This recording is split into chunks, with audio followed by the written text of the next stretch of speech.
Assalamualaikum warahmatullahi wabarakatuh. Perkenalkan, nama saya Zahrul Trimutia dengan NIM 3912250015 dari Prodi Sistem Informasi. Hari ini saya akan menjelaskan mengenai keamanan web browser. Pengertian web browser.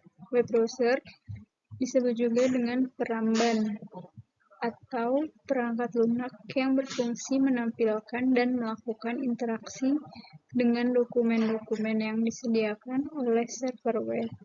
Web browser adalah sebuah aplikasi perangkat lunak yang memungkinkan pengguna untuk menayangkan dan berinteraksi dengan tulisan, gambar, video, musik, dan berbagai informasi lainnya yang terdapat pada halaman web di sebuah situs di World Wide Web atau di jaringan LAN lokal. Web browser memformat informasi HTML untuk ditayangkan, oleh karena itu, penampakan halaman web akan agak berbeda dari suatu web browser ke browser yang lain.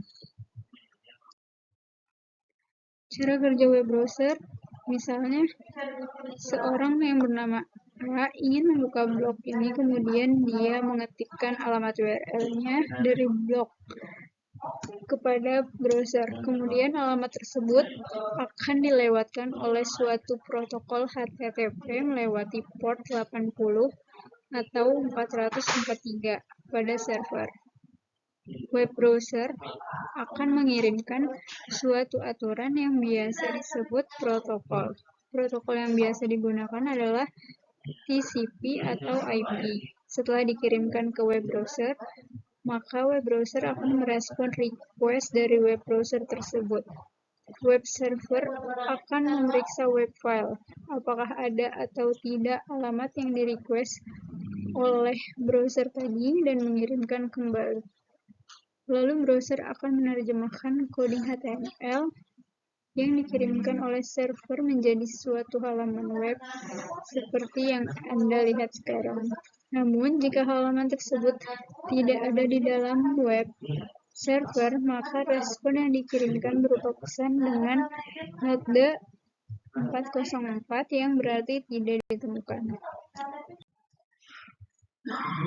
Berikut contoh web browser. Yang pertama terdapat Mozilla Firefox, dibuat oleh Mozilla Corporation. Firefox adalah salah satu web browser open source yang dibangun dengan Gecko Layout Engine. Tak hanya handle Firefox, juga didukung oleh sejumlah add-ons yang dapat diinstal terpisah yang memungkinkan pengguna melakukan sesuai dengan kegunaan add-ons tersebut. Kedua, terdapat Internet Explorer, web browser besutan Microsoft Corporation, biasanya dikenal dengan nama IE.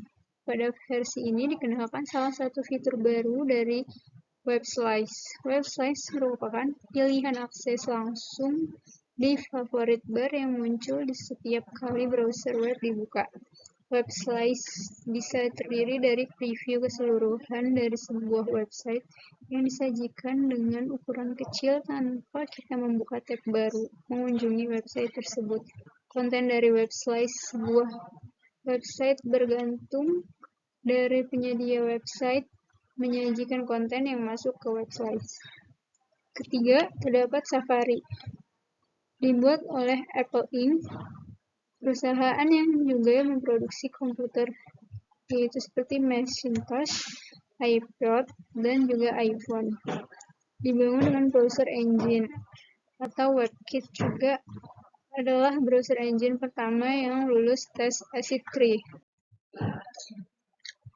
Yang keempat, terdapat Flock. Flock yaitu web browser yang dibangun dengan kode Mozilla Firefox, yang web browser ini dikhususkan menyediakan social networking dan web 2.0 Flock. Untuk memudahkan aktivitas online, pengguna internet mengatur beberapa social networking, webmail, newsfeed, dan blogs yang mereka miliki. Menggunakan Flock dapat dengan mudah menjelajahi, berbagi, dan menikmati konten. Terakhir ada Opera Link.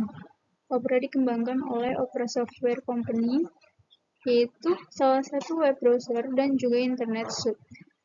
Jika Firefox punya add-ons, Opera punya Opera Widgets.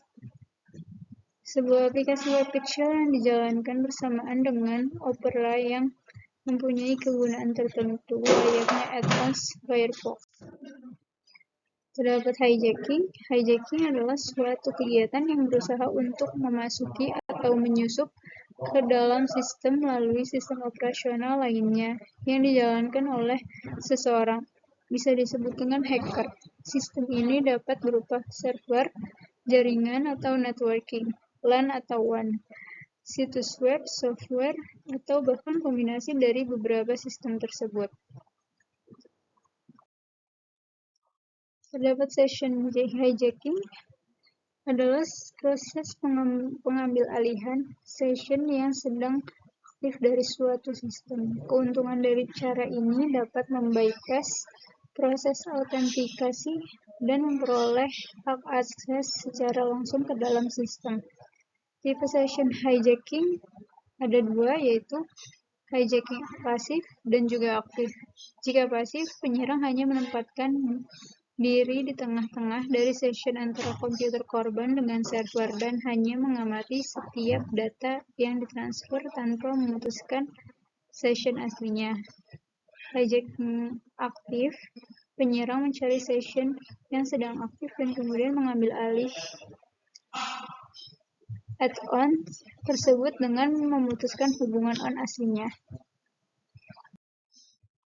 Terdapat 6 langkah yang ada pada session hijacking, itu mencari target, melakukan prediksi sequence number, mencari session yang sedang aktif, menebak sequence number, memutuskan session aslinya, dan mengambil alih session. Wireshark. Software ini sebenarnya adalah software network sniffer yang juga dapat digunakan untuk melakukan TCP session hijacking. Wireshark berjalan pada sistem operasi Linux dan dapat diatur untuk memantau semua network traffic. Di samping itu, program ini dapat mengambil data yang kemungkinan berisi username dan password dari user yang sedang melakukan proses login. Cara mengatasi ancaman pada web browser yaitu update web browser, menggunakan situs yang aman untuk transaksi, baca dengan seksama ketika mengubah setting, jangan langsung menjalankan program yang akan di-download, browsing ke situs-situs yang aman, konfigurasi homepage harus hati-hati, jangan mempercayai setiap links, jangan selalu mengikuti link yang diberitakan lewat email, jangan browsing dari sistem yang mengandung data sensitif.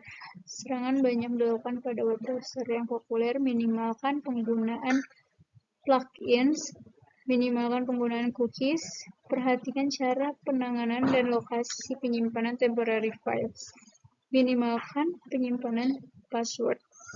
Yang terakhir, rajin hapus cookies dan history. Sekian presentasi dari saya. Wassalamualaikum